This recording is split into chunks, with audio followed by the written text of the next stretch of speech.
예수 안에서 축복합니다. 한 번 더 예수 안에서 축복합니다. 예수 안에서 사랑합니다. 언젠가 밤에 어디를 다녀오던 중에 저희 동네 슈퍼마켓 앞에 차를 잠깐 세웠습니다. 제 아내가 들어가서 물건을 사오는 동안에 제가 차에 혼자 타고 기다리고 있었어요. 그런데 갑자기 차 문이 딱 열리더니 어떤 여자가 제 옆에 타는 거예요. 쑥 들어와서 저를 쳐다도 안 보고 옆에 딱 타는 거예요. 그래서 제가 깜짝 놀랐죠. 보니까 제 짝이 아니에요. 엉뚱한 여자가 와서 제 옆에 떡 앉는 것입니다. 그러면서 쳐다도 안 보고 이렇게 말하는 거예요. 빨리 출발해요. 그래서 제가 순간 느꼈어요. 아, 자기 남편인 줄 아는구나. 아, 자기 남편 차인 줄 아는구나. 그렇게 생각하고 제가 잘못 탔어요 얘기하려고 하니까 말이죠. 그 여인이 갑자기 저를 딱 쳐다보더니 뜨아! 놀라는 거예요. 그러면서 하는 말이 누구세요? 그러더라고요. 그래서 제가 한 얘기죠. 아주머니는 누구세요? 그러니까 이제 그때서야 깨닫고 나서 아, 죄송해요. 제가 차를 잘못 탔네요. 그러면서 문 열고 나가는 거예요. 도망갔어요. 분명히 도망갔어요. 어느 집 남편은 부인에게 불만이 있습니다. 함께 분위기 잡고 차를 타고 어디를 이렇게 가면은 한참 가다 보면 자꾸 뭔가를 놔두고 왔다, 또 뭐 문을 어떻게 하고 왔다, 그러면서 또다시 집으로 돌아가게 만드는 거예요. 그래서 좀 분위기 잡고 어디 좀 가려 그러면 꼭 이렇게 뭘 놔두고 왔니, 뭐 열어놓고 왔니, 뭐니 해가면서 돌아가게 만들었어요. 그런데 언젠가부터는 자꾸 다리미를 꽂아놓고 나왔다는 거예요. 옷다리다가 이 다리미를 꽂아놓고 나왔다. 그래갖고 다리미 꽂아놓고 나왔어요. 그 소리 듣고 다시 차를 돌려서 집으로 가보면은 멀쩡해요. 다 잘 뽑혀져 있어요. 그러던 어느 날 휴가를 길게 잡아서 경부고속도로 타고 저 남쪽으로 한참 내려가고 있는데 한참 달리는 고속도로에서 말하는 거예요. 여보, 다리미 꽂아놓고 왔어요. 그래갖고 이 남편이 또 쳐다보는 거예요. 그래서 갓길에다 딱 세우더니 문 열고 뒤에 가더니 트렁크 열고 뭐 하더니 다리미를 가지고 와요. 그럴 줄 알고 뽑아왔어. 더 이상 이제 다리미 타령 좀 그만하시오. 그러면서 여행을 바로 갔답니다. 여러분, 어떤 단어가 떠오릅니까? 착각, 망각. 사람이니까 그럴 수 있지요. 착각, 망각, 이러한 단어들이 떠오릅니다. 우리도 이렇게 자꾸 잊어버리고 그러죠. 주차장에 가보면은 여기에 차를 둔 것 같은데 그 어디서 또 한참 헤매다가 저쪽에다 두고, 지정자석제가 아닌 이상 또 아침마다 차 있는 자리 헤매는 거 우리의 모습 아닙니까? 그런데 이런 정도는 우리가 애교로 봐줄 수가 있습니다. 문제는 오늘 본문을 보면 아주 심각하다는 거예요. 어느 한 사람의 망각이 아니라 집단으로 망각증에 걸려 있어요. 어느 한 사람이 아니라 이스라엘 백성들 전체의 모습이 그런 망각증에 빠져 있구나 하는 것을 알 수가 있습니다. 하나님이 은혜를 베푸셔서 사사를 통해서 민족을 구원해 주십니다. 그러면은 한동안 평강을 누립니다. 그리고 하나님 앞에서 잘 삽니다. 그러다가 어떻게 해요? 또다시 악행을 저지르는 거예요. 망각을 하는 거예요. 집단적인 망각. 그래서 우상을 섬기고 악행을 저지르고 하나님 등지고 살아가더라는 것이죠. 이러한 일들이 계속 반복돼요. 망각의 연속 말입니다. 하나님의 은혜를 받았어요. 은혜를 누립니다. 그러다가 언젠가부터 또다시 우상에 빠져요. 악행을 저질러요. 그러다 하나님 앞에 엎드려 하나님 앞에 통회자복하면 우리 하나님께서 또다시 한 사람을 보내요. 그가 바로 사사입니다. 그 사사를 통해서 하나님께서 은혜를 베풀어 주시고 그 나라 전체를 구원하여 주시고 은총을 베풀어 민족을 이끌어 가시는 것을 볼 수 있어요. 평강을 누려요. 그러다가 한동안 지나면 또다시 우상을 섬기고 또다시 악행을 저지르고 집단 망각이 계속 반복되어 가는 것을 볼 수가 있어요.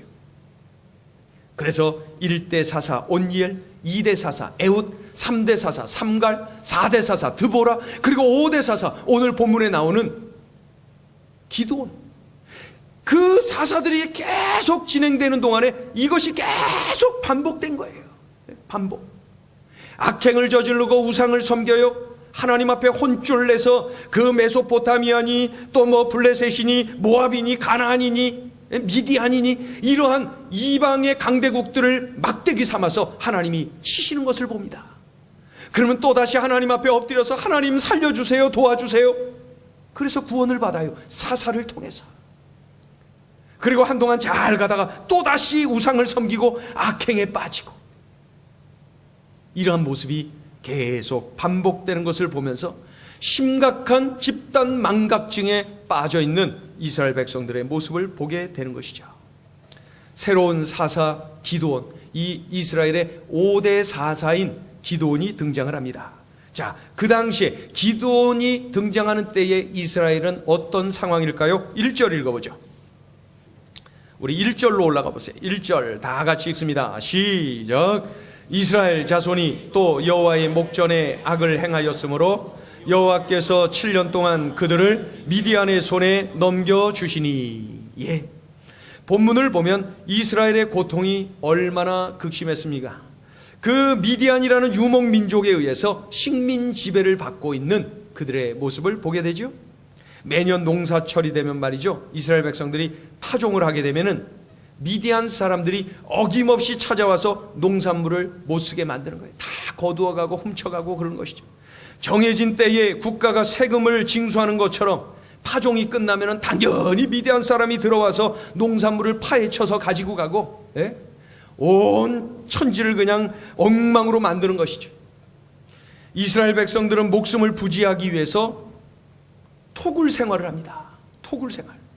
미디안 사람들이 농작물만 피해를 주는 것이 아니라 어떻게 해요? 소나 양 같은 가축을 남겨두지 않고 가져가는 거예요. 뿐만 아니라 여자들을 끌고 갑니다. 아이들을 끌고 갑니다. 먹을 양식도 숨겨두기 위해서 산에 굴을 파서 생활을 하는 토굴 생활을 하고 있어요. 그래갖고 가족이 그 안에서 다 들어가서 숨어서 지내는 거예요.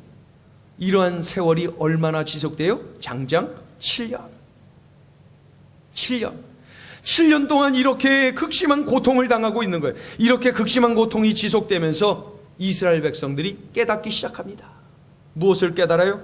자신들의 죄악을 깨달아요. 우상을 섬긴 죄, 하나님 앞에 죄악을 범한, 이 악행을 범한 죄, 그들은 하나님 앞에 회개합니다. 구원해 주실 것을 간절하게 부르짖으면서 하나님 앞에 회개해요. 이때 하나님은 나 몰라라 하시지 않고 그들의 부르짖음에 응답하시는 것을 볼 수가 있습니다. 그래서 응답해 주셔서 사사를 보내주신 거죠. 그 사사를 통해서 구원의 길로 인도하시는 것을 볼 수가 있어요. 여러분, 이러한 상황을 바라보면서 유명한 성경 구절 우리가 알죠? 예레미야 33장 3절 말입니다. 예레미야 33장 3절 같이 한번 읽어볼까요? 시작. 너는 내게 부르짖으라. 내가 내게 응답하겠고 내가 알지 못하는 크고 은밀한 일을 내게 보이리라. 아멘. 한 번 더 크게 외워보세요. 시작. 너는 내게 부르짖으라. 내가 내게 응답하겠고 내가 알지 못하는 크고 은밀한 일을 내게 보이리라. 아멘. 하나님 앞에 통해 자복하며 부르짖을 때에 우리 하나님께서 거절치 아니하시고 그들을 용서하시고 한 사람 사사를 보내시는 것을 볼 수가 있습니다. 이스라엘 백성들처럼 우리는 극심한 고난 가운데 놓여 있을 때에 어떻게 해야 됩니까? 부르짖어야 합니다. 울부짖어야 합니다. 그러나 고통 중에 울부짖을 뿐만 아니라 우리는 형통 중에도 부르짖을 줄 알아야 됩니다. 고통 중에만 엎드리는 것이 아니라 형통할 때에도 우리는 엎드릴 줄 알아야 돼요. 고통 중에만 엎드리는 사람은요, 어떤 기도만 하냐면 징징기도만 해요. 징징기도. 하나님 살려주세요. 징징징. 하나님 구원해 주세요. 징징징징. 건져 주세요.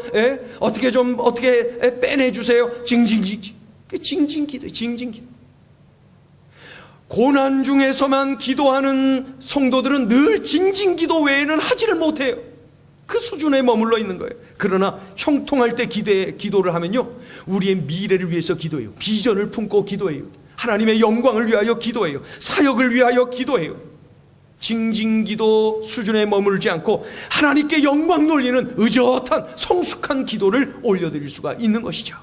여러분 모두가 고난 중에 뿐만 아니라 형통할 때에도 하나님께 부르짖는 기도의 용사들 되시길 축원합니다. 고통 중에 있다면 울부짖어야 돼요.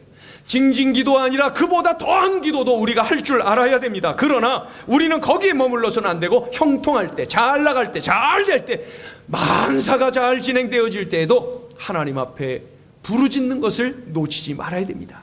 평소에 이렇게 형통할 때 하나님께 부르짖는 그러한 기도의 삶을 살면요, 내게 영적 체력이 키워지는 거예요.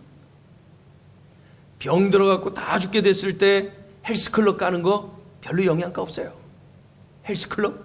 건강할 때 헬스클럽 가고요, 건강할 때 뭐 이렇게 운동을 하면은 그것이 평소에 내게 체력으로 결과가 나타나요. 체력으로. 우리가 지금 형통할 때, 기쁠 때, 감사할 때 기도를 놓치는 경향이 있는데, 그때에는 더욱더 하나님 앞에 매달려 기도하는 거예요. 그러면은 내가 영적 체력이 키워지는 거죠. 그래서 데살로니가전서 5장을 통해서 우리에게 주신 말씀이 쉬지 말고 기도하라는 거예요. 쉬지 말고 기도하라. 그리스도 예수 안에서 너희를 향하신 하나님의 뜻이니라. 쉬지 말고 기도하라는 것은 고통 중에도 기도하고 형통 중에도 기도하고 늘 기도하라는 거예요. 우리 같이 한번 따라합니다. 쉬지 않고 기도하겠습니다. 우리 옆에 있는 분에게 알려주세요. 큰 소리로 쉬지 말고 기도합시다. 쉬지 말고 기도합시다. 쉬지 않고 기도할 때에 영적 체력도 좋아지고, 그리고 하나님의 응답도 받고 하나님과 더욱더 친밀한 삶으로 이어지는 것이죠. 우리는 직장 생활에서 요즘 형통합니다, 인정받습니다, 잘 나갑니다. 그때가 바로 내가 엎드려서 기도해야 될 때입니다. 우리 가정이 요사이 평안해요. 얼마나 좋은지 몰라요. 우리 집안에 들어가기만 해도 기뻐요. 그때가 바로 울부짖어야 될 그러한 때입니다. 형통할 때 기도하는 것 놓치면 안 돼요. 이스라엘 백성들이 어려울 때는 징징징 하면서 하나님 앞에 울부짖었지만은 잘 나갈 때, 형통할 때 기도를 놓쳤어요. 그러니 우상숭배하며 악행을 저지르고 그만 죄악에 빠지고 말았던 거예요. 그러니 이렇게 옆에 있는 강대국들을 통해서 하나님이 치시는 모습을 볼 수가 있지요. 2013년도에는 우리 행전의 모든 식구들이 기도의 강자가 되기를 원합니다. 기도의 강자는 문제 있을 때만 엎드리는 그 정도의 수준이 아니라 형통할 때에도 엎드릴 줄 아는, 쉬지 않고 기도할 줄 아는 그러한 용사야말로 기도의 강자가 될 수가 있는 것입니다. 형통할 때 더 기도하고 평탄할 때 더 기도하는 기도의 강자들 되시기를 축원합니다. 5대 사사로 기도원이 등장해요. 우리의 머릿속에는 기도원 하면은 위대한 인물의 이에 대한 이해밖에 없어요. 기도원 그러면 얼마나 대단한, 그러니까 뭐 그냥 소그룹 이름도 막 기도원. 기도원 대단하죠. 그러나 자세히 들여다보면은 이 기도원 역시 우리들과 크게 다르지 않구나, 나하고 별 차이 없구나 하는 것이 느껴집니다. 이 기도원을 보면은 내성적인 사람, 겁이 많은 사람, 그렇죠? 평범한 농부, 민족의 영적 지도자로 세워지기에는 뭔가가 많이 부족한, 별 매력을 느낄 수가 없는 그러한 사람이에요. 11절을 보면은요, 이렇게 기록되어 있어요. 11절에 보면은 이런 부분이 있어요. 마침 요아스의 아들 기드온이 미디안 사람에게 알리지 아니하려 하여 밀을 포도주 틀에서 타작하더니, 미디안에게 맨날 수탈을 당하니까 밀을 몰래 타작해서 숨겨놓는 모습, 민족을 이끌 만한 큰 그릇으로 느껴지진 않아요. 15절에는 이런 내용이 있어요. 15절을 보면은 하나님께서 이스라엘 백성들을 구하라고 하실 때에 못한다고 뒷걸음질 쳐요. 15절에 이런 부분이 있어요. 오 주여, 내가 무엇으로 이스라엘을 구원하리까? 보소서, 나의 집은 므낫세 중에 극히 약하고 나는 내 아버지 집에서 가장 작은 자니이다. 27절에도 어떤 내용이 있나요? 하나님께서 그에게 발의 단을 헐라고 하셨을 때 무서워서 낮에 못 헐고 밤에 몰래 가서 헐어버리는, 순종을 하긴 하는데 완벽하게 철저하게 담대하게 하지는 못하는 그러한 기도원의 모습. 27절에 이런 내용이 있어요. 두려워함으로 이 일을 감히 낮에 행하지 못하고 밤에 행하니라. 이와 같이 내성적이에요, 겁쟁이에요, 그저 평범한 농부예요, 이 기드온이 민족을 이끌 그러한 사사가 될 수 있겠습니까? 큰 용사가 될 수 있겠습니까? 도대체 말도 안 되는 거예요. 그런데 하나님께서는 이 기드온을 무엇이라고 부릅니까? 큰 용사, 큰 용사. 우리 12절을 다 같이 읽어보죠. 12절을 읽습니다. 하나님이 그 기드온에게 뭐라고 부르시는지 시작. 여호와의 사자가 기드온에게 나타나 이르되 큰 용사여, 여호와께서 너와 함께 계시도다. 한 번 더요. 시작. 여호와의 사자가 기드온에게 나타나 이르되 큰 용사여, 여호와께서 너와 함께 계시도다 하매, 여러분 어떻게 된 겁니까? 아무리 봐도 이 기드온은 큰 용사 될 수가 없어요. 중요한 것은 하나님은 기드온의 현재를 보지 않고 미래를 보셨구나 하는 것을 알 수가 있어요. 그의 현재만 바라본다면 그는 절대 큰 용사가 아니에요. 겁쟁이에요, 비겁자예요, 내성적이에요, 그저 평범한 농부일 뿐이에요. 그를 어떻게 큰 용사라고 말씀합니까? 하나님은 그의 현재를 보신 것이 아니라 그의 미래를 보셨다. 기드온의 미래를 보고 외쳐졌던 것이죠. 큰 용사요. 더 자세히 표현하면 기드온, 너는 큰 용사가 될 것이다. 기드온, 너를 큰 용사로 내가 만들 것이다. 이렇게 말씀하고 있는 거예요. 하나님의 강력한 의지가 묻어있는 그러한 말씀이죠. 그렇다면 기드온이 큰 용사가 될 수 있는 결정적인 이유가 뭘까요? 결정적인 이유가 뭘까요? 하나님이 함께 계셔서 그렇습니다. 하나님이 그의 인생에 함께 계시니까 그 겁쟁이 기드온이 큰 용사가 될 수가 있는 것이죠. 하나님이 함께 하시면 겁쟁이 기드온이 큰 용사 기드온, 민족을 구원하는 기드온이 될 수가 있는 것이죠. 그것보다 더 확실한 이유가 어디 있겠습니까? 타국의 포로로 끌려간 다니엘, 타국의 노예로 팔려간 요셉, 그들은 그 땅의 총리의 자리까지 올라가는 것을 볼 수가 있습니다. 아주 진정한 통치자가 되어 수많은 사람들을 이롭게 만들어요. 하나님의 이름을 드높여요. 정말 탁월한 그러한 지도자였어요. 여러분, 그 비결이 뭡니까? 어떻게 그가 이방 땅에 팔려가고 끌려가서 어떻게 그렇게 총리 자리에까지 올라갔을까요? 그리고 어떻게 그렇게 탁월하게 쓰임받을 수 있었을까요? 비결이 뭡니까? 딱 한 가지 비결이 있어요. 탁월하신 하나님이 함께 하시니 그가 탁월해질 수가 있었습니다. 그것 한 가지 외에는 없어요. 내성적이고 비겁하고 평범한 농부인 이 기드온이 탁월한 민족의 지도자로 우뚝 세워졌습니다. 비결이 뭐냐고요? 탁월하신 하나님이 그와 함께 하셨어요. 끝. 그게 이유 전부예요. 그것 외에는 없어요. 눈꼽만큼도 없어요. 아무리 애쓰고 힘쓴들 그가 어떻게 그렇게 탁월한 리더로 설 수가 있겠습니까? 탁월하신 하나님이 함께 하시지 않는 한 불가능한 일입니다. 예수 믿는 사람들이 있는 곳이라면 어디든 달려가서 잡아 가두는 핍박자 사울을 우리가 압니다. 그 원수 같은 사울을 주님이 만나셨어요. 그리고 부르셨어요. 예수님은 그가 열정적인 전도자로 헌신할 전도자 바울이 될 것을 미리 보셨던 것이죠. 핍박자 사울의 현재를 보시고 그를 정죄한 것이 아니라 그가 변화되어 쓰임받을 선교사요, 목회자요, 그리고 신학자인 바울의 모습을 미리 보신 것이죠. 그리고 그를 부르신 거예요. 하나님은 철저하게 미래를 보시는 분이로구나. 손가락질 당하던 창녀 막달라 마리아를 아시죠? 그 버림받은 영혼 막달라 마리아 말입니다. 그 누구도 동정해 주는 여인이 그 사람이 없어요. 그저 불쌍한 여인, 여기저기 다니다가 돌에 맞고 무시당하고 손가락질 당하는 그러한 여인이 막달라 마리아입니다. 그러나 주님은 그녀의 지금의 모습을 보지 않고 그녀의 미래를 보셨어요. 부활의 주님을 가장 먼저 만나서 세상을 향하여 예수님이 부활했다는 소식을 힘차게 전한 최초의 여인, 그 여인의 모습을 보셨던 거예요. 부활의 예수님을 전하기 위해서 남들이 가지 않는 그 예수님의 무덤까지 사랑의 마음을 품고 갔던 그 여인의 모습을 보셨던 것이죠. 그래서 우리 주님은 막달라 마리아의 미래를 보고 그녀를 선택하신 겁니다. 주님은 기도원의 미래를 보셨어요. 사도 바울의 미래를 보셨어요. 막달라 마리아의 미래를 보셨어요. 주님은 우리의 미래를 보고 계심을 믿습니다. 주님, 나 같은 자를 어떻게 이렇게 일을 맡기실 수가 있겠습니까? 여러분 착각하지 마세요. 내가 지금 일을 잘하고 내가 뭔가가 탁월해서 일을 주신 것 아니에요. 나의 미래를 보셨어요. 얼마나 감사하고 다행이고 고맙습니까?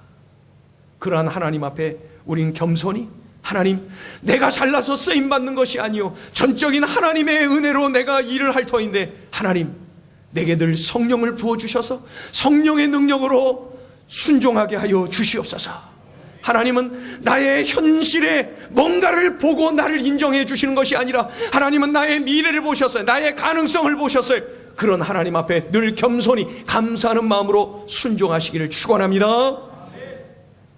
바라건대 여러분 모두가 하나님의 손에 붙잡혀서 오늘보다는 내일이, 올해보다는 내년이, 5년 후 10년 후가 더욱더 창대해지는 믿음의 용사들 되시길 축원합니다.